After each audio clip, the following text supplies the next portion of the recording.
안녕하십니까. 서초동 사랑꾼 최한결의 변호사입니다. 명재법률팀장입니다. 네, 이번 영상에서는 이혼 소송할 때 그 상대방의 유책 사유의 6가지를 한번 말씀드려 보겠습니다.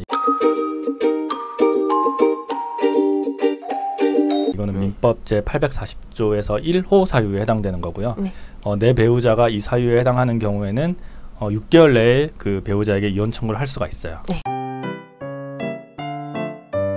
네, 이게 모두가 잘 알고 계시는 불륜 외에도 바람, 이 모든 게 1항에 해당합니다. 이제 부정한 행위라고 하면은 그 부부의 정조 의무를 지키지 않은 일체 행위를 말하고 반드시 간통만을 얘기하는 건 아니에요.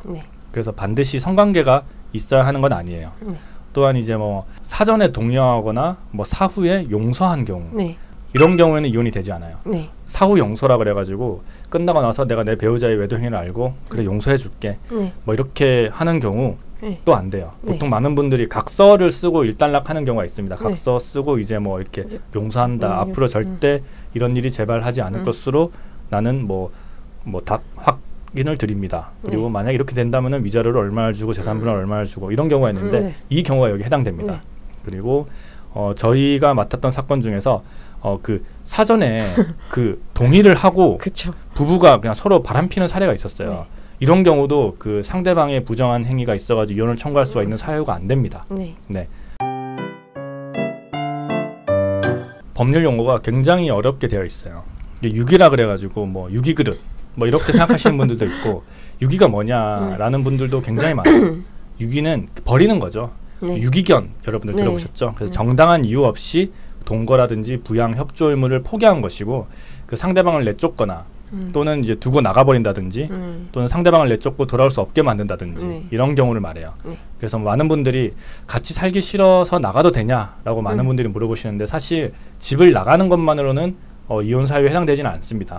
그 내가 왜 나가는 것의 그 원인을 잘 증명을 해야 되는데 보통 뭐 배우자의 폭력이라든지 배우자의 외도로 인해 가지고 같은 한 공간에 있을 수가 없다라는 그런 원인이 있다면은 이 부분을 잘 증명하면 돼요. 그리고 단순 가출 뭐 하다 보면은 뭐 그 좀 와이프랑 싸우고 아니면은 남편이랑 싸우고 단순하게 가출하는 경우도 있거든요. 한 하루 이틀 아니면은 뭐 한 일주일 정도 모든 케이스마다 다 다르긴 한데 그 이런 경우라고 해가지고 바로 유기, 뭐 아기의 유기에 해당된다고 보진 않아요. 근데 이제 뭐 주말 부부 있잖아요. 주말 부부는 여기에 해당되지 않아요. 주말 부부는 이제 당연한 이유죠. 뭐 3대가 덕을 쌓아야지 된다는 주말 부부. 그거는 당연히 유기가 아니라 상대방을 버리는 게 아니라 어쩔 수 없이 따로 떨어져 사는 거기 때문에 그 2호 사유에 해당되지 않습니다. 이거 대표적인 예로 가정폭력이죠. 그 내 배우자로부터 심히 부당한 대우를 받았을 때 또는 내 배우자의 직계 존속으로부터 그 심히 부당한 대우를 받았을 때가 가정폭력이 제일 큰 뭐 그런 예죠. 그리고 심히 부당한 대우라고 하면은 그 사회 통념상 신체적 또는 정신적으로 계속 학대를 하는 거, 또 명예에 대한 모욕을 하는 것을 의미하는데 그 배우자의 상습적인 폭행이라든지 욕설, 뭐 신체적 정신적 학대 등이 여기에 해당하고요. 뭐 단순한 말다툼이라든지 욕설은 여기에 해당하지가 않아요. 보통 이제 이혼 소송을 해보면은 이거 다 적어달라고 하거든요. 그래서 적어요. 뭐 적긴 적어요. 근데 사실 뭐 그냥 막 두드려 패고 때린 게 아니라 조금 싸우다가 서로 이제 멱살 잡기도 하고 이제 막 밀치기도 하고 이런 정도인 경우에도 써달라고 해요. 근데 우리도 써요 사실. 왜냐하면은 써야지 소장 내용이 좀 풍부해야지 재판부가 좀 보고 이 각 호 사유에 대해서 판단을 하기 때문에 우리도 다 씁니다. 사실 인정이 되는 경우가 그 상대 배우자로부터의 폭행 뭐 이런 거 말고는 잘 없는데도 그래도 많은 분들이 이걸 체크를 해가지고 소송을 제기를 하죠. 이거를 좀 입증을 하려면 평소에 배우자가 이제 폭력이라든지 욕설을 일삼는 것을 녹음이라든지 뭐 촬영을 해놓으셔야 되고요. 문자나 카카오톡 같은 경우는 꼭 그 캡처를 해놓으셔야 돼요. 그리고 요즘 이제 뭐 그 고부 갈등이라든지 장서 갈등 요즘 고부 갈등이 없어지고 장서 갈등이죠. 사위랑 장인어른, 사위랑 장모 이렇게 갈등이 있는 건데 배우자의 부모님으로부터 그 이제 부당한 대우를 겪는 것을 이제 종종 볼 수가 있어요. 그래서 이제 이러한 부분에 대해 가지고 내가 그쪽 부모를 상대로 위자료를 청구를 하는데요. 그 실무적으로는 그렇게 많이 받아들여지지 않습니다. 왜냐하면은 이거는 사실 옛날에 나온 법이라고 말씀드렸잖아요. 가장 쉽게 예를 들면은 그 시집살이 시댁에 와서 사는데 시어머니가 진짜 막 때리고 막 나가가지고 바깥에서 자라 그러고 막 이런 경우 그런 경우가 이제 여기에 해당이 돼요. 보통 이제 뭐 내 남편이랑 또 내 와이프랑 싸우다 보면은 네. 내 남편의 부모님, 내 와이프의 부모님은 당연히 자기 딸, 자기 뭐 아들 편 들겠죠. 네. 그 정도 가지고 이런 무슨 뭐 고부 갈등 또는 내가 그 내 배우자의 직계 존속으로부터 심한 부당한 대우를 받았다라고 주장을 암만 해봐도 인정이 잘 안 됩니다. 네. 네. 내가 그 나의 부모님이 나의 배우자로부터 폭행이라든지 욕설, 뭐 신체적, 정신적 학대를 받은 경우가 네. 이에 해당하는데요. 어떤 경우가 있냐면은 그 내 부모님이 이제 치매가 걸린 이제 노모야. 네. 근데 이제 내가 출근하는 사이에 내 배우자가 봤더니만 막 때리고 있더라. 뭐 이런 경우가 여기 해당이 돼요. 그래서 이게 이제 노인 학대, 노인 폭행 이런 것도 굉장히 많잖아요. 네네. 그런 경우가 여기에 해당이 되고 아까 좀 전에 사모사유처럼 어느 정도 지속성이 있어야 되고 직계 존속에는 뭐 나의 부모 이런 것도 다 포함이 되고 그리고 이제 며느리가 시어머니를 학대하거나 아니면 사위가 장인 또는 장모를 지속적으로 폭행하는 경우 이런 거에 다 해당이 되고 사실 잘 나오지 않습니다. 요즘 같은 시대에는 이런 게 잘 나오지는 않는데 간혹 가다가 나와요. 제가 아까 있죠. 말씀드렸던 네. 치매 노인을 뭐 그냥 문 밖에다가 내버리고 내쳐버리고 안에서 막 밖에 뭐 지금 난장판 저질러 놓으니까 너무 화난다고 바깥에 내보내고 뭐 이런 경우가 종종 있거든요. 네. 그런 경우 발견하면은 바로 사호 사유에 해당된다고 해가지고 이혼을 청구를 하는데 잘은 없습니다. 네. 네. 그 3년 이상 생사불명인 경우에는 이혼 청구를 할 수가 있어요. 네. 사실 이런 경우에 내 배우자가 돈이 굉장히 많다 그러면은 네. 이혼 청구를 하면 안 되죠. 네네. 네, 왜냐하면은 내 배우자 돈 가지고 내가 먹고 살아야 되니까 네. 이혼을 하면은 상속분이 없어지거든요. 그래서 그 이혼을 청구하지 말고 그 생사불명일 때는 실종 신고를 보통 합니다. 예전에 실종 신고를 해가지고 얘가 사망 선고를 맞게 만들어요. 사망 선고를 받으면은 내가 상속인이 되잖아. 나 그리고 내 자식들이 같이 공동 상속인이 되니까 내 배우자가 돈이 많은 경우라면은 이걸로 하지 않고요. 그냥 기다리는 거죠. 내 배우자 돈 쓰고 사는 거지. 그런데 내 배우자가 돈이 정말 없는 사람이다. 그러면은 3년 이상 생사불명이다라고 했을 때 보통 이혼을 하는 경우가 있어요. 그래서 그 집을 나가서 연락 두절이 된 사람이 이거 아니냐라고 문의를 주시는 분들이 있는데 그분은 이제 아까 말씀드렸던 2호 배우자가 악의로 나를 유기한 경우에 해당이 되는 거고요. 생존하고 있으나 부재 중인 경우가 절대 아닙니다. 그러니까 어딘가에 있어. 부산에 있든 대구에 있든 아니면 미국에 있든 뭐 캄보디아에 있든 이런 경우가 아니고 진짜 생사를 확인할 수 없다라는 게 그 여기에 해당이 돼요. 네. 그 죽었는지 살았는지 모르는 경우고 이런 경우에 이혼 청구를 하면은 당연히 이제 공기송달로 진행이 되겠죠. 어디인지 모르니까. 그런 경우는 걸석 판결을 받게 돼요. 걸석이 뭐냐면은 그 자리에 없고 그냥 판결을 내리는 거예요. 그래서 이혼 그 판결이 확정된 후에 만약에 배우자가 짜잔 하고 나타났다고 해가지고 그것이 당연히 부활하는 건 아니에요.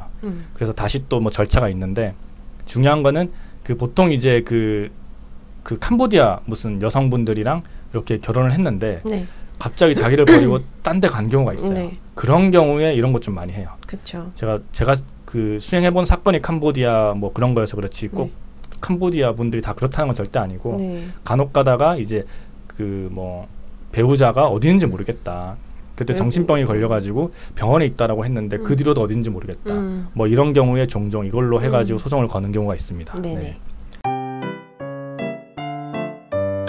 이게 앞서 말씀드린 1항 또는 1호, 5호에 해당하지 않는 모든 사유가 여기에 해당이 되는 거고 뭐 이유 없는 부부관계를 거부한다. 뭐 도박, 뭐 성병 감염, 의처증, 의부증, 뭐 종교 갈등, 또 사치, 생활비 지급 거부, 뭐 경제적 무능력 여러 가지. 그러니까 기타 이제 그냥 이 두 부부는 혼인을 지속할 수가 없는 사유가 있다라고 이제 그 재판부가 판단을 하면은 이걸로 이제 소송을 걸면 돼요.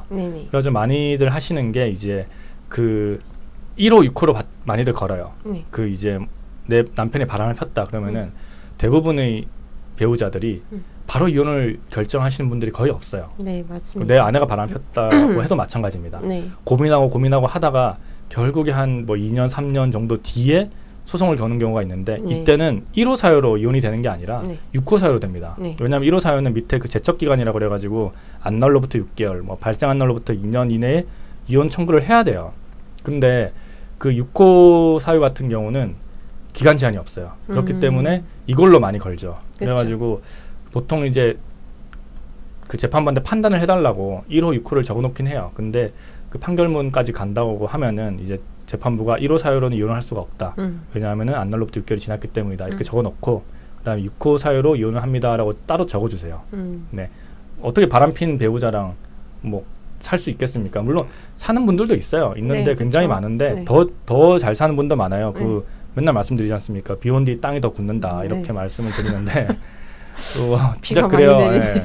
진짜 더 좋아지는 분들도 꽤 있어요. 네. 내가 그때 너한테 뭐 부족했던 부분이 뭐지? 이런 것도 네. 물어보기도 하고 그쵸. 우리 더 잘 지내보자 이런 분도 음. 있는데 근데 거의 대부분이라고 하긴 좀 그런데 네. 그 뭐 많은 분들이 그때 얘기를 막 하는 거야. 왜 뭐 너 그때 그 사람 생각하고 있어? 뭐 이렇게 하는 거 있잖아. 네, 그렇죠. 너 그년 생각하냐? 아니면 너 그 남자 생각하냐? 뭐 이런 얘기 하고 하니까 네. 그 말이 있을 때마다 또 싸움이 시작되고 막 이런 네. 게 진짜 좀 비일비재하거든요. 그쵸. 그래서 더 이상 그 혼인 관계를 지속할 수가 없습니다라고 해서 6호 사유로 인정이 되고요. 그 위자료의 책임을 볼 때 재판부가 판단하는 거죠.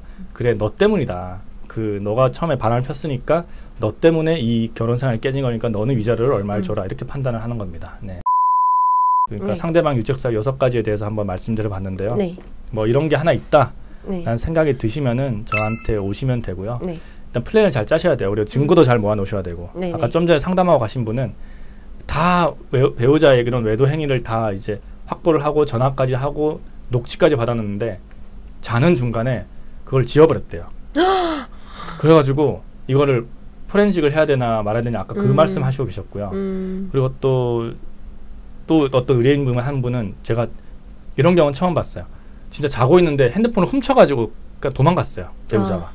와 그거는 제 또 변호사 인생 중에 또 처음 있었던 일인데 와 진짜 그래서 그 어떤 의뢰인 중에는 밤에 자기 전에 자기 방문을 이렇게 자물쇠 달아가지고 하고 있던 사람도 있었어요. 그러니까 그 정도 내가 겁이 나니까 온몸에 숨겨놔도 내가 잘 때 이제 갖고 갈 수가 있으니까 그래가지고 그렇게까지 살아야 되나? 그러니까 살면 안 되죠. 진짜 그분은 이혼하셔야 됩니다. 네, 이혼하셔야 되는 게 맞고. 그렇게까지 살아야 되나? 아 너무 안타깝죠. 네. 네. 그런 분도 계셨는데 네. 와 핸드폰 뺏긴 거는 이번에 처음 봤어요. 종종 근데 저는 본 거. 그 아, 핸드폰을 그렇구나. 뺏어서 빠긴 맞아요. 부시는 분들 맞아요. 네. 계시고 뭐. 핸드폰 내가 그 네. 안에 핸드폰 다 그거에 없애겠다고. 네, 증거가 있으니까 네, 다 없애고. 그 14층에서 던진 분이 네. 계세요. 던졌는데 웃긴 게 와 와이프가 무슨 어디 뭐 군인 출신인가 봐. 바로 뛰어 내려간 거야. 그 14층을 엘리베이터 타고 내려갔겠죠. 가가지고 어디에 떨어졌는지 기가 막히게 찾아가지고 그걸 그대로 포렌식을 했어.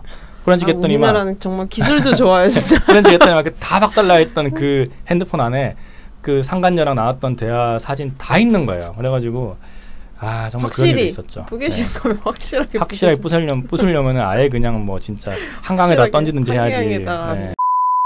네. 아무튼 이런 이제 상대방의 유책 사유라든지 이런 것들에 대한 증거가 많이 모으시면은 네. 저한테 오시면 된다는 거 다시 네. 말씀드리고 아 이번 화는 여기까지 하면 될 것 같아요. 네, 네. 네, 여러분들 항상 건강하시고 행복하시길 바랍니다. 네. 네, 구독과 좋아요 꼭 눌러주십시오. 네. 지금까지 서초동 사랑꾼 최한결 변호사였습니다. 명재법률 팀장이었습니다. 감사합니다. 감사합니다.